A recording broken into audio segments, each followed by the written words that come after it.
So, for decades, autism was defined by how it looked in boys. The hyperfocus, the rigid routines, the quiet, emotionless stare.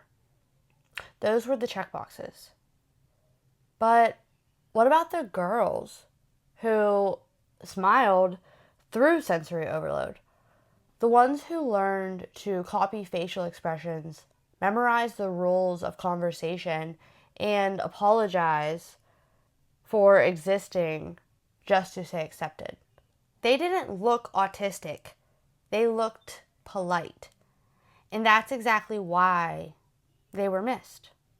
Autism in women often doesn't fit the picture clinicians were trained to recognize. Most of the early research and even the DSM criteria were built on male samples. The classic boy who lines up cars and avoids eye contact became the template. But girls tend to present differently. They learn to observe and imitate. They study other people like a language, building a library of social scripts in their minds. They might seem bubbly, friendly, or even talkative, but it's usually rehearsed. It's learned behavior, not natural ease. This is called masking. The act of performing neurotypical behaviors to stay safe or to fit in or to be liked. It can look like forced eye contact, rehearsed laughter, mirroring tone and posture, or apologizing before speaking.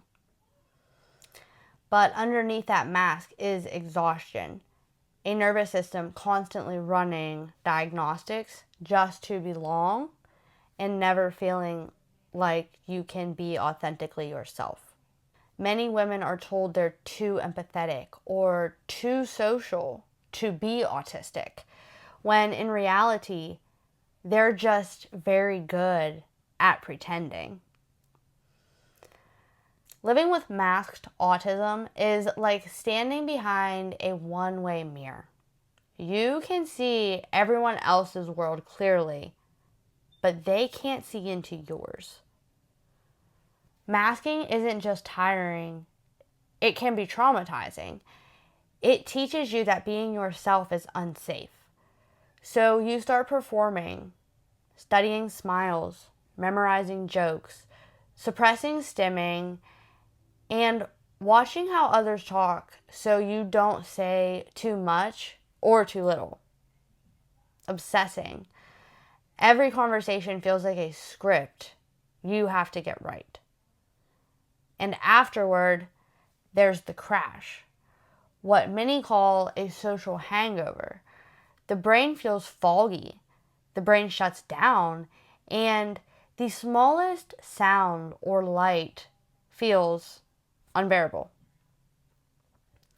Many late diagnosed women describe this feeling as living in constant translation mode. Like you're running your entire life through Google Translate, trying to sound human enough to pass. Over time, that constant performance leads to autistic burnout, which is a complete collapse of functioning after years of masking and pushing through sensory, emotional, and social overwhelm. I used to not realize other people weren't consciously analyzing every facial expression during conversation. I thought that was just how socializing worked. Exhausting, strategic, and fake. Before many autistic women get their true diagnosis, they often collect a few others first, like ADHD, borderline, bipolar 2, generalized anxiety disorder, depression, PTSD. The truth is, they're not wrong diagnoses, they're just incomplete. Because duality exists, but the anxiety comes from constant masking. The depression comes from chronic misunderstanding. The mood swings come from sensory overload and emotional burnout. Clinicians often mistake emotional dysregulation for borderline personality disorder or social withdrawal from major depression. The good student who's perfectionistic and anxious gets labeled with OCD or anxiety. The quiet, avoidant girl gets diagnosed with depression. The outspoken one who melts down from sensory overload, she's borderline or dramatic. All because the female autism profile wasn't in the textbook. One myth about autism is autism in women is rare. It's not rare. It's under-recognized. Another myth is if she's social, she can't be autistic. But many autistic women become experts at social mimicry. It's their survival skill. Getting diagnosed later in life can feel like the world just tilted into focus, but also like you're grieving decades of misunderstanding. There's relief because you finally have a name for it, but there's sadness because you realize how much you were misunderstood, even by yourself. You start replaying your life, the meltdowns you called anxiety attacks or your family called anxiety attacks, the friendships that fell apart because you were too much, the jobs that drained you because of sensory hell. And suddenly, the puzzle pieces fit, but the cost, the emotional costs, sometimes hit hard. Many women describe this as finally finding the instruction manual only to realize it was written in invisible ink. But with understanding comes freedom. You start to rebuild boundaries.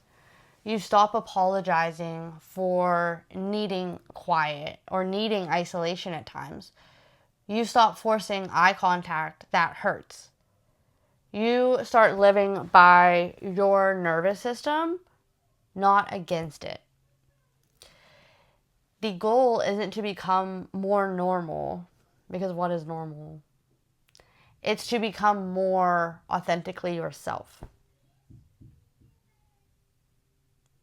We need diagnostic criteria that reflect the real spectrum, not the outdated stereotypes. We need clinicians trained to recognize how autism looks in women, in people of color, in minorities, in adults, not just in 6-year-old boys lining up toy trains. We need to stop labeling social exhaustion as non-compliance. And we need to honor neurodiversity for what it is, which is the natural variation of the human mind. Autism isn't a defect, it's a difference. And when we stop pathologizing difference, we start seeing the full range of human intelligence, creativity, and empathy that's been hiding behind the mask. Autism doesn't steal your personality, masking does. When you stop pretending, you don't become less, you become real. Take care of yourself today. I am happy that you're here. Thank you for being here. Thank you for listening. And I'll see you next time.